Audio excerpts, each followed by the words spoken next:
Ég ekki tengdur útgerðum á neinn hátt, nema að því leyti að ég kem úr stórri fjölskyldu af sjómönnum. Það nánast allir í minni ætt eftir að vera til sjós. Og ég mjög hlynntur auðlindastandi Pírata. Ég tel að auðlindir á Íslandi og fiskurinn liggja á mikið höndum ófárra aðila og það menn vísa til þess að þeir eigi þennan fisk í sjónum til að það sé alfarið rangt hjá þeim. Það eingöngu ríkið og þjóðin sem getur átt auðlindir.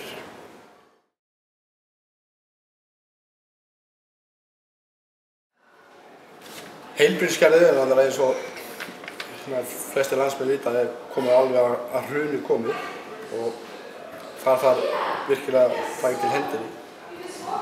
Og ég tel að mig endurskoða heilbrigðiskerfið alveg frá A til Ö. Og sér í lagi gagnvart þetta landsbyggðinni og það er allt of mikið búið að skera niður þar jafnt sem í borginni og það dæmir að það liggja flottar fæðingardeildir og flottar aðstöður bara óhreyfðar eða ónotaðar. Sumar hverjar hafa bara byggðar fyrir fleiri tugi milljóna og svo bara aldrei nýtt. Þannig að það þarf að skoða svona heildar uppbyggingu heilbrigðiskerfis. Og þetta náttúrulega að vera með þeim fyrstu málaflokkum sem ríkið á að tryggja.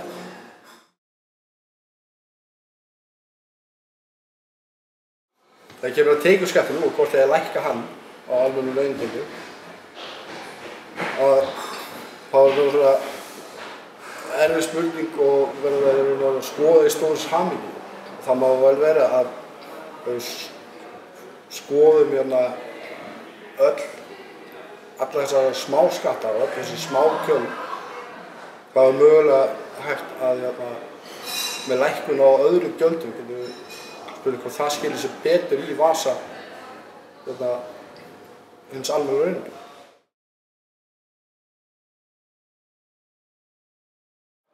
Þegar kemur að stjórnarskrá Íslands þá er ég mjög hlynntur frumvarpi stjórnlagaráðs og hefur lesið meirihlutann af því í frumvarpi og margt flott, meirihlutin flott sem þar kemur fram.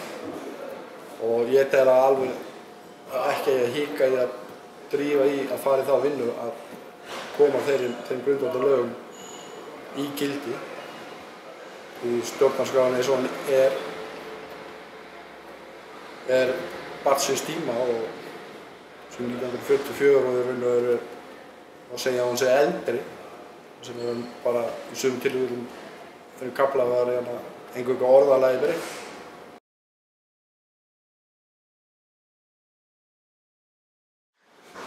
Þegar kemur að hagsmunaskráni þingmanna þá tel ég alveg tvímælalaust að þingmenn eigi að bera skyldu til að skrá alla sína hagsmuni og maka síns og svona nána venslamanna, nána ættingja.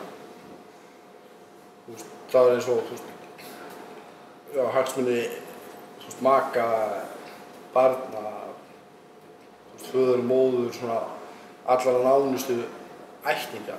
Sér í lagi, eða þó aðalega þegar kemur að fjárhagslegum hagsmunum.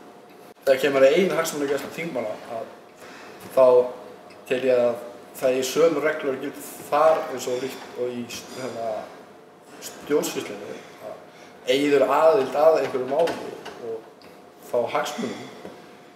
Ef það er verið að kjósa með að taka einhverju ákveðnu málinni einhverju ákveðnu málinni þar sem þú mögulega getur grætt á fjárhagslega eða annars eðlis. Það áttu náttúrulega til ég að þingmann eigi að hafa vitað sjálfur og raun og ættu reglur sem segja til að hann eigi að víkja.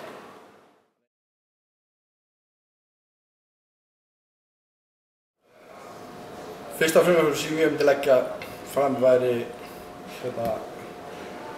frumvarp hæfisreglur þingmanna, sérstaklega hæfisreglur þingmanna. sem segja til að